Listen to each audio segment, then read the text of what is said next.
Continuamos en Notimundo Estelar con María del Carmen Álvarez y Fausto Yepes. El presidente Daniel Noboa aseguró que existe una reducción significativa en las muertes violentas que se registran en Durán y Machala. Por su parte, la ministra de Gobierno y del Interior, Mónica Palencia, informó que el Plan Fénix ya se ejecuta en las zonas más conflictivas del país, según dijo. La noticia requiere profundidad. En Notimundo están los protagonistas de la noticia.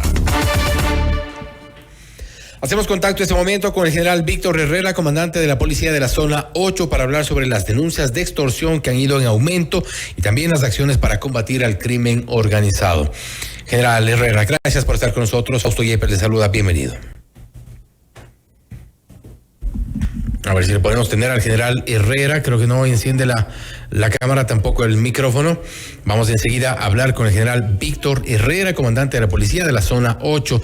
Algunos de los temas que la ciudadanía necesita conocer respecto de las acciones para combatir al crimen organizado. El Plan Fénix está en ejecución en las zonas más violentas, según ha dicho la ministra del Interior.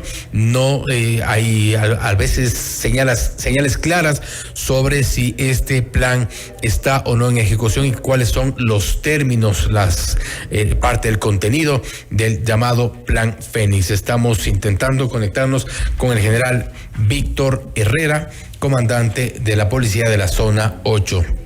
A ver si tenemos ya la conexión en este momento. Creo que hay algún inconveniente. En todo caso, vamos a hablar, como decíamos, sobre también las denuncias de extorsión que han crecido, han ido en aumento durante estos últimos meses en algunas de las zonas conocidas como las más violentas del país. Según han dicho las autoridades, son las zonas a las cuales se les va a atacar precisamente con lo que ha sido asignado como el Plan Fénix.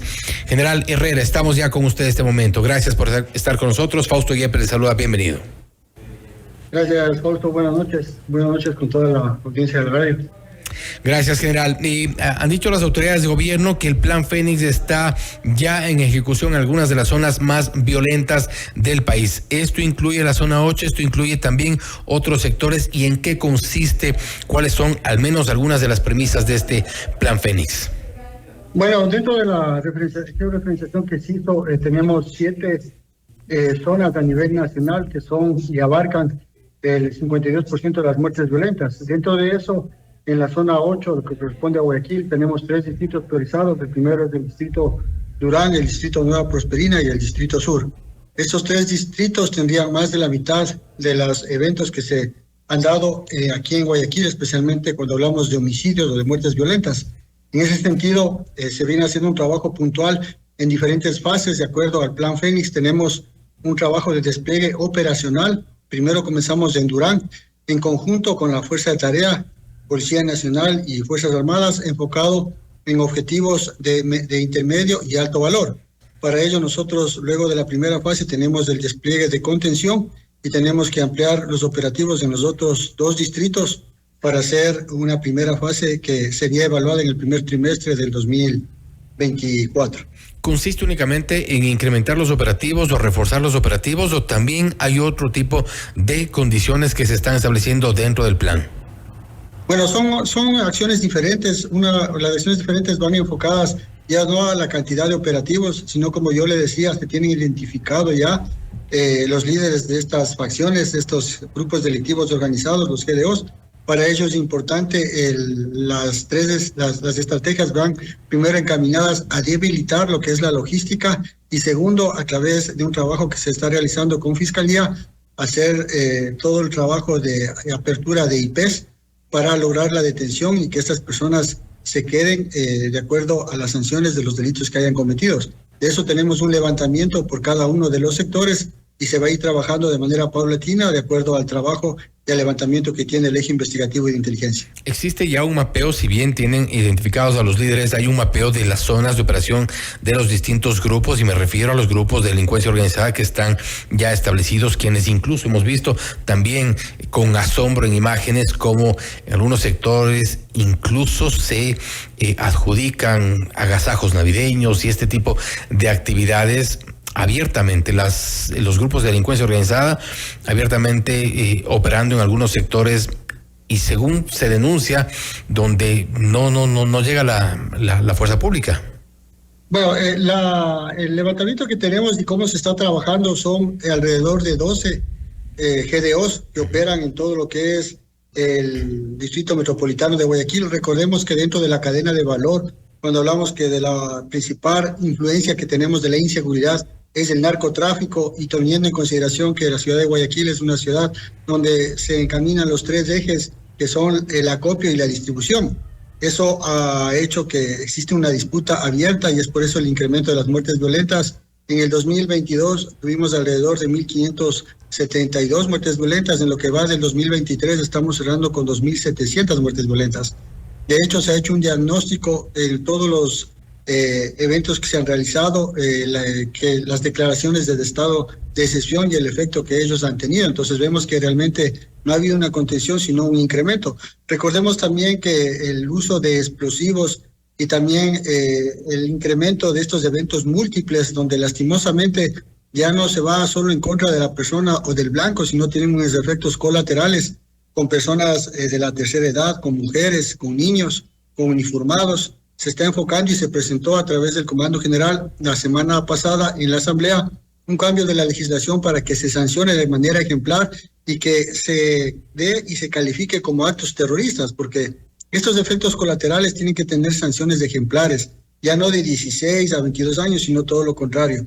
En Colombia, yo le decía, en febrero del 2022 se cambió la legislación y a este tipo de asesinatos con agravantes y con efectos colaterales se los sanciona con 58 años. Entonces, este sistema punitivo que viene conformado a un trabajo sostenido que hace la Policía Nacional y que tiene que estar articulado con el sistema judicial y el sistema de rehabilitación nos va a permitir realmente tener una contención de acuerdo a esta nueva realidad que vive el país. ¿Cómo lograr articular estas acciones con un sistema judicial que está en crisis, que está en terapia intensiva, un sistema judicial que ha mostrado tener vínculos fuertes, lamentablemente, con el narcotráfico, con la delincuencia organizada, con el crimen en general?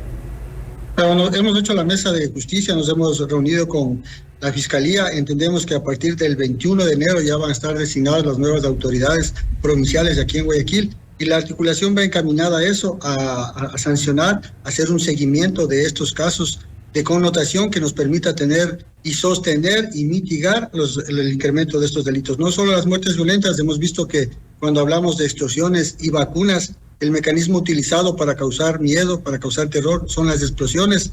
En lo que va del año vemos un incremento importante también, ya no son amenazas, son detonaciones. Se ha hecho un interagencial que va a estar enfocado únicamente a este evento para que esas personas que utilicen estos mecanismos que son los explosivos de tipo industrial también sean sancionados como tal, como eventos terroristas con sanciones fuertes. Entonces, en ese sentido, yo le decía, es importante tener ese engranaje articulado para conseguir el efecto que quiere toda la ciudadanía y lograr una contención y una disminución de estos eventos.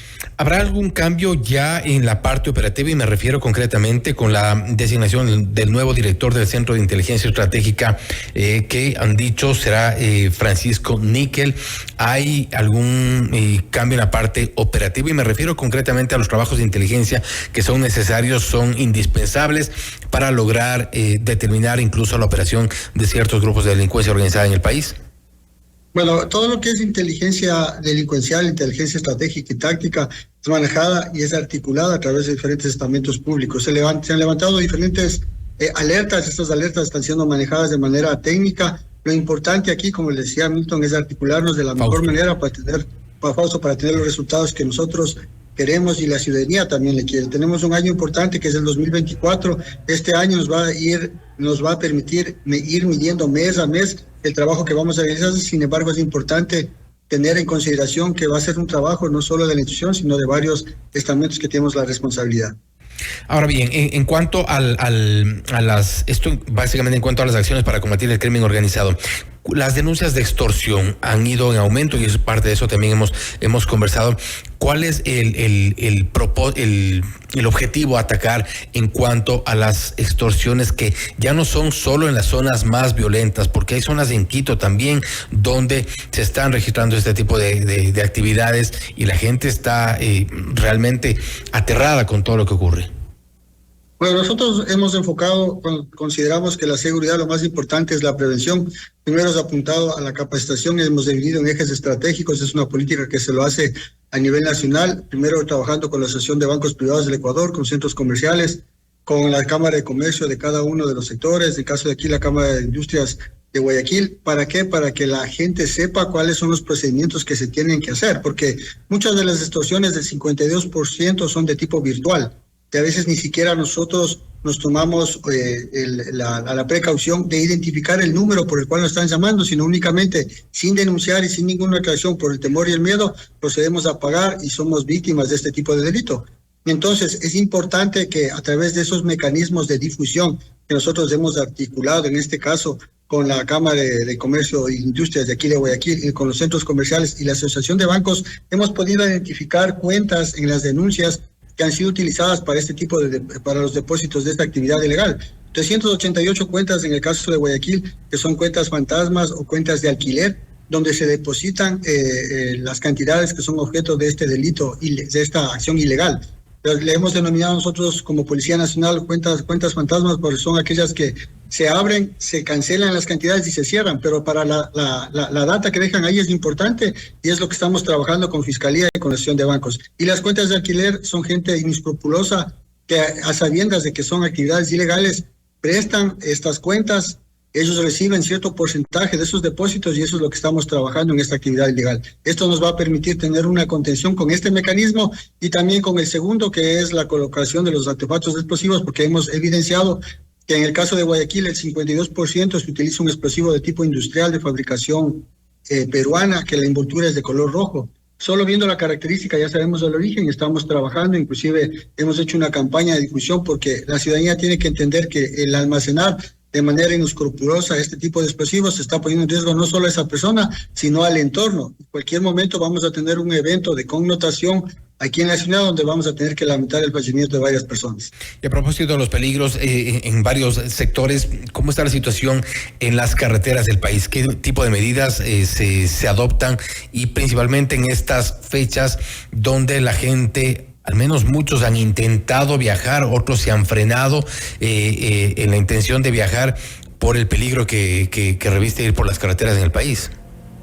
Bueno, se ha trabajado de manera conjunta y se está dando responsabilidades tanto a Policía Nacional como a Fuerzas Armadas para hacer presencia policial en estos lugares donde han sido de mayor incidencia delictiva. Nosotros tenemos determinados y hemos coordinado con transporte pesado, transporte interprovincial, para hacer la presencia policial y evitar este tipo de inconvenientes. Nosotros hemos evidenciado el manejo de armas cortas, armas largas, están enfocadas a poder localizar a estos GDOs y ponerlos a órdenes de la justicia, porque lamentablemente esta impunidad ha generado esta reincidencia y nosotros como Policía Nacional tenemos claros los objetivos que tenemos trabajar en los diferentes incidentes, en los diferentes grados de inseguridad que se presentan a nivel nacional y especialmente aquí en la zona 8.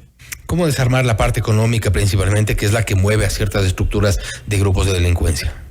Bueno, como yo le decía, cuando nosotros hablamos de Guayaquil tiene o se articulan dentro de la cadena de valor del narcotráfico dos actividades principales. La primera es el acopio de la droga, es decir, toda la droga que llega de la zona norte y parte también de la zona sur es acopiada aquí en Guayaquil para ser distribuida a través de los puertos. Eso ha generado en los diferentes territorios que estos 12 GDOs están plenamente identificados, se disputan los territorios. Por eso le decía, es importante que nosotros tenemos ya levantado los objetivos de intermedio y alto valor para a través de la Fiscalía hacer las acciones pertinentes y que estas personas quedan detenidas. Ahora, esas economías criminales son las que alimentan, son las que tratan de contaminar a miembros de la institución, a miembros de diferentes entes estatales.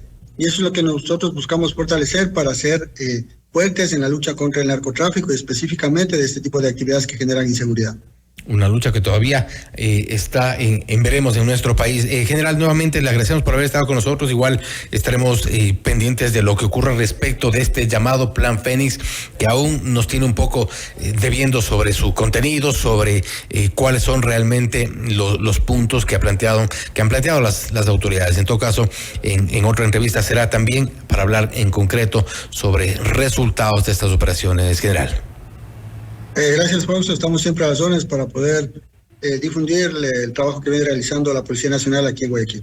Gracias nuevamente. Ha sido el general Víctor Herrera, comandante de la policía de la zona 8, hablando sobre las denuncias de extorsión, también que han ido en aumento, cuáles son las acciones para combatir al crimen organizado y también la situación en las carreteras. Hay varias acciones, principalmente en cuanto al incremento de operativos en algunas zonas de las más violentas registradas en el país, también la identificación de los líderes de los grupos de delincuencia organizada, que según nos ha dicho el general Víctor Herrera, están identificados y en coordinación también con las autoridades de justicia lograr tener procesos que garanticen que esta gente no pueda salir de donde debe estar, precisamente en prisión. Esto es Notimundo Estelar, siempre bien informados. Noticias, entrevistas, análisis e información inmediata. Notimundo Estelar regresa enseguida.